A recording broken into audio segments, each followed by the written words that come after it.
شپاړسم سوال دی چې آیا په دې امت کې شرک موجود دی؟ جواب: بالکل په دې امت کې شرک موجود دی، په مختلفو شکلونو او په مختلفو طریقو سره.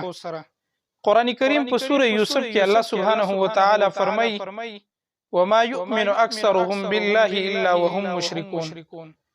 او ایمان نه راوړي په دوی کې اکثر خلک په داسې حالت کې چې مشرکان وي.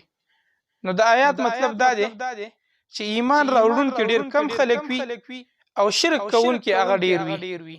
نو د دې د وجه نه د دې شرک د کثرت د وجه نه په دې امت کې شرک موجود دی.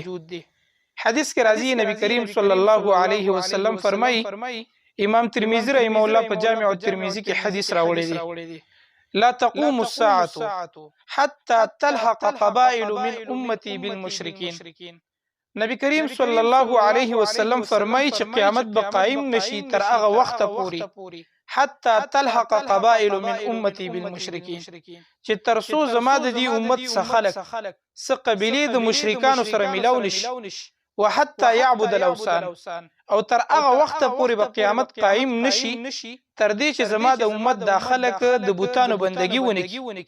نو د حدیث مطلب هم دا دی چې شرک به په دې امت کې موجود وي او ډیر په کثرت سره په مختلفو شکلونو او په طریقو سره موجود دی. که تاسو لږ ډیر خواوشا نظر واچوي نو د دې د وجه نه د ټولو نه غټه ګناه د شرک او په دې امت کې مخه په کثرت سره موجوده ده. نو لہذا مو تعالی ځان بچ کول د دې نه پکار دي. الله سبحانه و تعالی دې مو ته د شرک نه بچ کړي.